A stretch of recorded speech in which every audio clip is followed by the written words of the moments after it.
my name is Enrique Vargas. Thank you for joining us on the issue at hand. We're here joined by Mary Torres, a family advocate and community organizer at Lowell Alliance, Dai Kim. He's a market manager at Mill City Grows, a food justice advocate and a native Lowellian, and Jay Mason, the chair of the City of Lowell Sustainability Council. Today's topic is equity and inclusion in sustainability development in Lowell. Now, what is sustainability? People often think green jobs, infrastructure, green spaces. However, a common theory called the trestle theory suggests that sustainability is built on three legs: ecological integrity, social equity, and economic prosperity. We're here to focus on social equity and inclusion, important factors of sustainability that often are forgotten in the discussion of sustainable development. So, Mary, what do we mean when we speak of social equity, and how does that impact community development? Great question, and it's great to be here with you all. So when we talk about social equity, we're referring to justice and equal access to resources and the same fairness for the rights that everybody has. So this can relate to any institutional resources, public education, healthcare, public administration, Social Security, any of these resources, but also equal access to representation in local government, fair housing, and many other issues. We've come a long way in 100 years, but especially in such a diverse community as Lowell is, we still have a long way to go. Yeah, you mentioned voting and housing. How do voting and housing contribute to a more sustainable Lowell? So, for instance, at Lowell Alliance, we're really here to help ensure that residents have access to resources and have the ability to make their vision for the community, for their family and the community, something that they can thrive in for themselves and future generations. So when it comes to voting, for instance, we have a recent lawsuit that's come across for the City Council and the School Committee on just in terms of how our voting system elects our officials. So the claim is that the at-large voting system that elects everyone to represent the whole city could be marginalizing some voters and diluting minority votes so that not everyone has a fair shot at getting someone elected that they feel represents them. So we're doing what we can through Lowell Votes partnerships and other allies in the community that really want to see the representation in Lowell be more equitable, just through education and making sure people understand how the voting system works, and to get more involved in local elections. And then you asked about the housing issue. So the Lowell Housing Authority right now is putting a proposal together to sell 87 of their 105 scattered site apartment units. So those are apartments that are all around the city, and these residents have the same rights that the residents do, and so we're working with the Northeast Legal Aid and Northeast Justice Center to make sure that their voices are involved in that process, that proposal to the state and federal authorities, and to make sure that fair housing law is followed, so that those residents are shown options when they have to relocate that meet their needs and are possibly not in what fair housing law states, that they're not in dense low-income minority neighborhoods. All right. It's interesting to see how these issues relate to sustainability in the city. Now, Mill City Grows is often thought as a green organization, but how does Mill City Grows is working to address equity in Lowell? Yeah, so Mill City Grows is addressing equity in a number of different ways. We're a mission-based organization that's centered around food justice. And what is food justice? I often think about it being the equal right to produce, sell, consume healthy food. Mill City Grows is fostering food justice by way of improving physical health, improving economic independence, and thirdly, improving environmental sustainability, all which are all important in creating equity. And we often talk about creating access, this access for all. And, we look to our programming, and, we have a number of programs that are tailored around this inclusiveness and this access to equity. And for example, our land, we've got 3 urban farm sites. We've got the urban farm at Mill 5 over on Middlesex Street. We've got just under 4 acres out in Pawtuckaville. Our partnership with UMass Lowell is right behind the spinner's field. That's a greenhouse space.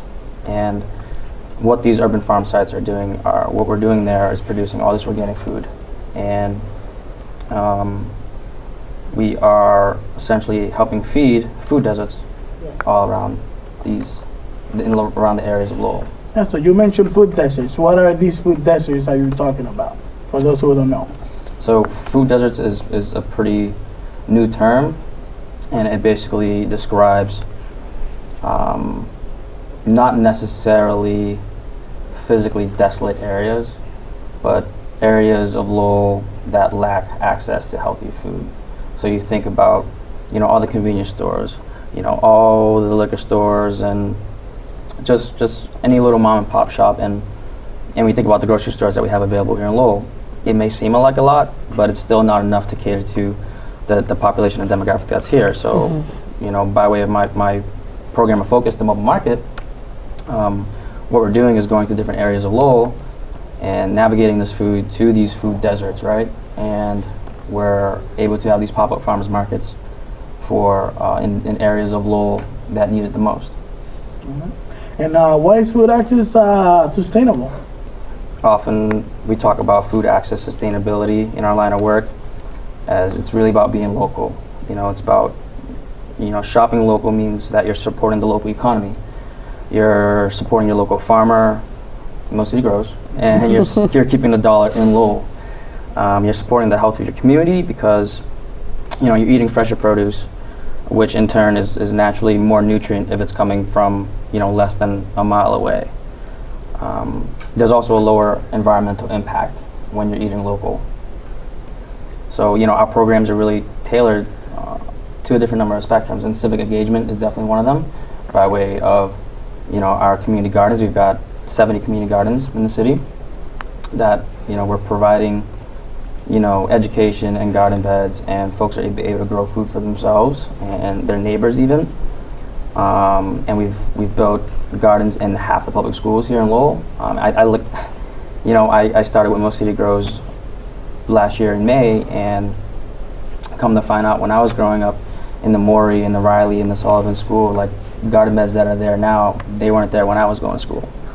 So, and speaking about our youth programming, one of our most prideful programs is our summer youth employment program, the J Squad, which is made by the Career Center. And we reach out to the 3 local high schools here, and we're employing the youth, and we're giving them real life experience through working on the farm. They're coming out to the mobile markets to help support that programming, and they're engaging the public. And by the end of the season, they've got this whole new understanding of what food justice really is. All right, yeah. So hearing from both Mary and Daya makes me think of cities around the world that have established similar plans about sustainability and equity. And here in Lowell, we have one that it's called Sustainable Lowell 2025. So can you tell us about Sustainable Lowell 2025? I can, Enrique. Thanks for giving me the opportunity. Yeah. I want to just briefly mention Lowell has a component, right? We're taking baby steps. We have the Lowell Sustainability Council. It's a manager-appointed council of volunteers, and we're hoping to leverage our efforts across a body of stakeholders. So we have a yearly summit, for example. We just had our 3rd this past October, and we're working to use that to build engagement and outreach, so that through education and outreach we can reach people and let them know about these issues, about the idea of a food desert. What is that, and how does it apply to your neighbor? And so, with the resources that we have available, we've set up a website. We have a Facebook page. You can Google the Lowell Sustainability Council and go to either of those. We have a spot on the city's website.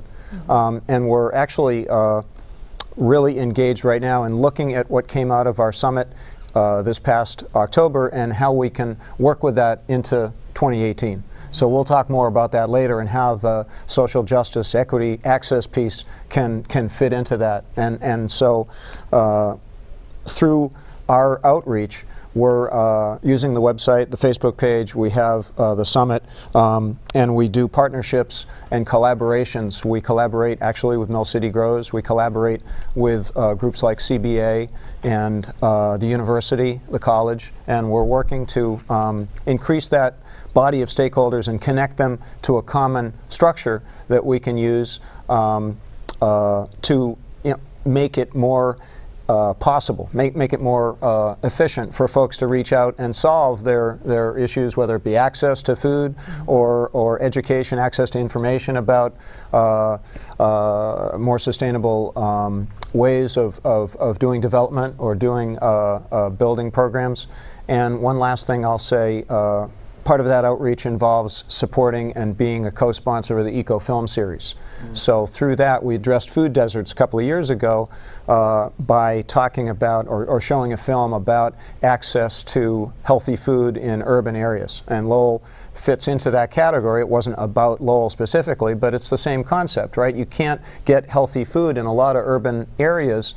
You can't get an apple in a lot of convenience stores, or at least you couldn't a few years ago. I think it's becoming more required now, and there's better access than there was, but we need to promote that kind of thing. And through our leveraging of our minor, we don't have a lot of availability and resources, but through whatever means we have, we want to get out to as many people as possible and spread that information. All right, so how does this plan address social equity? Well, again, by making it possible for people to understand these issues and have access to solving various problems, I think we address issues of both environmental or ecological, the economic prosperity piece, but also the social equity piece. So, for example, we are looking at collaborations going forward that build on relationships that produce positive outcomes, like our relationship with Lowell Alliance. We've met and supported a program that did an outreach. I think it was called Pathways to Justice. And so, we're trying to, as much as possible, get out there to stakeholders and get them engaged. All right, so that answered most of my questions. So I have one final question mostly for everyone, which is what is your vision for a sustainable and equitable Lowell? And before we answer that, I'll also add that it's so important for collective impact, for social equity and all of sustainable development to make sure that we're not working in silos. So all of the things you mentioned, Jay, are they're so important, and there are so many groups in the city working on many of the individual pieces of this. So what comes to mind for me is the Greater Lowell Health Alliance. They have their task forces, and they have the Healthy Eating and Living Task Force, where they are working on those, addressing the food desert pieces that Mill City Grows is very engaged with, as well as the Cultural Competency Task Force and other task forces that try to reduce those barriers to being involved, which is one of the key issues to why we don't see as many people of color and people from minority communities and refugees and immigrants being engaged in the system and being engaged in the boards and commissions and elected. Thank So you. So I'll now let you go ask my back to the vision again. question. So what is your vision for a sustainable and equitable Lowell? Start with you, Dai. Starting with me. Yeah, Great. sure. No, I always look back to my time as a youth here. I consider myself, a lifelong Lowellian. We joke about being a born-again Lowellian, because originally I wasn't born here, but I spent It's better more than a enough blow-in. time here. Yeah, exactly. But I always revert back to, empowering the youth, and in turn, eventually would empower the residences to, how do we create jobs for those folks and retain that talent on a local level. You know, I had an epiphany doing some in-school programming at my alma mater of Maury. You know, seeing these kids, you know, plant the seed from seed to fruit, and I think about if I had that growing up and going to that school, would my outcome be different? The only reason why I'm back in Lowell is not back in Lowell, but have a job in Lowell because I sought it out, and it was very hard to find one. So at least one that could afford my living expenses, right? Yeah. So Life-sustaining much wage. like a life-sustaining wage, and that addresses, you know, housing issues in that aspect as well. Yeah. But, you know, my vision for Sustainable Lowell was really about how do we empower the residences and the youth and keep them engaged and keep them in Lowell. And that's okay to want to dream outside of Lowell, but how do we, through the school system and through other things that we're doing, how are we making it possible that they can see themselves in Lowell 10, 15, 20 years from now, or even give back to the community that helped raise them? Because, you know, not to sound cliche, it takes a village to raise a child. And, you know, that's how I felt like I wanted to give back at this point in time. Yeah. And that speaks so well to one of the definitions of sustainable development, too, which is kind of the development that meets the needs of the present, which without compromising the ability of future generations to meet their needs. And I think one way you get there is by access and engagement, right? If this is the year of engagement, it's the opportunity for us, you know, on the council to reach out to as many groups as possible and get them in contact with each other so that we can take advantage of our experiences and our backgrounds and our experiences that can, you know, provide some solutions. So I think that's what we're hoping to do, you know, collaboratively.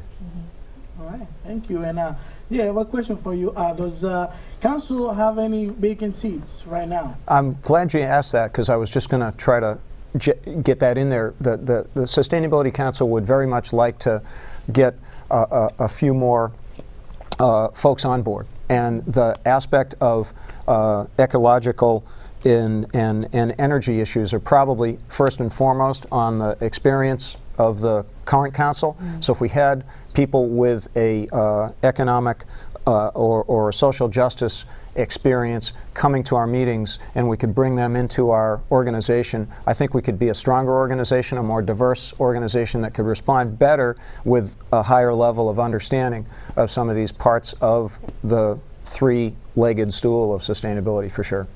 One of the other areas that we work in with Lowell Alliance with a large number of nonprofits and agencies and individuals in the cities is called the Refugee and Immigrant Support Coalition.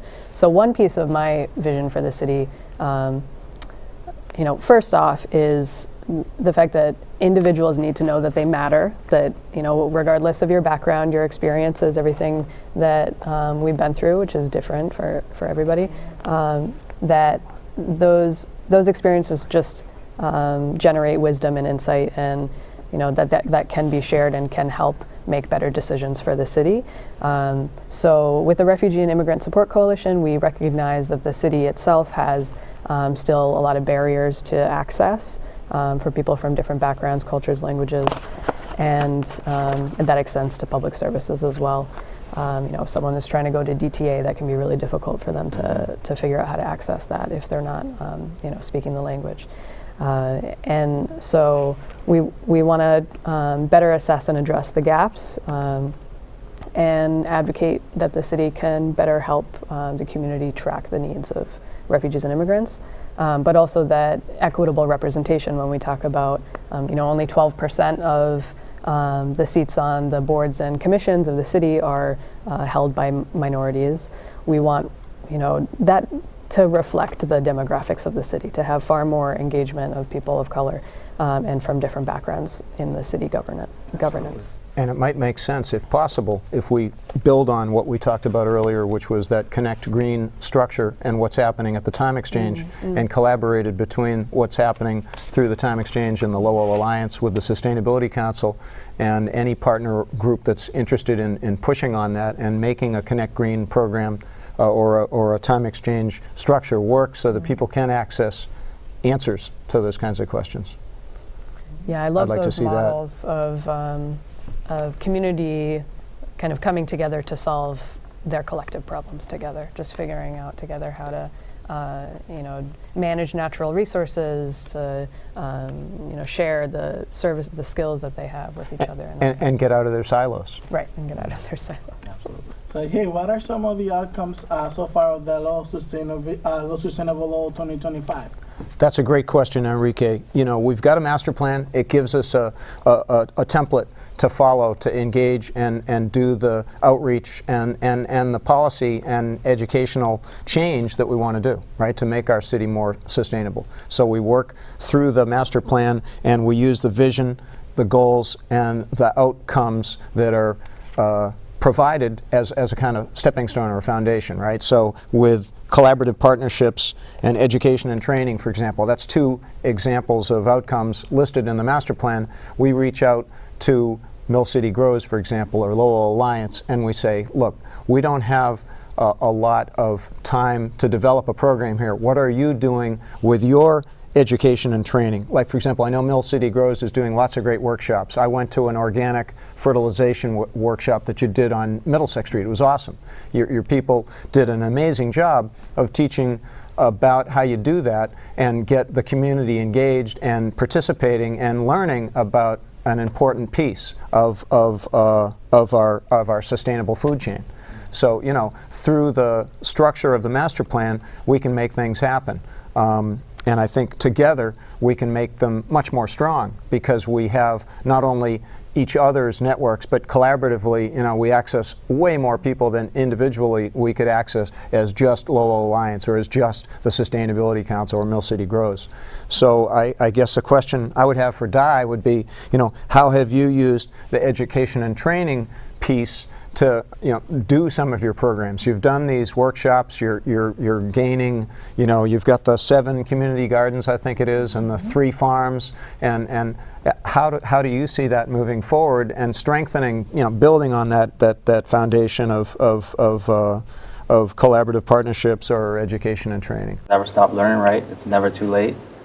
So we're all students of life. So what's so great about my particular program, the mobile market, being this farm stand on wheels that's traveling all throughout the city in different neighborhoods. Mm-hmm. I'm literally on the ground and I'm engaging the public and we're meeting the population. Mm-hmm. So each person that I'm meeting is an opportunity to educate them not only about just our programming, but even our food and how important it is to support the local economy by way of their purchase of a healthy option.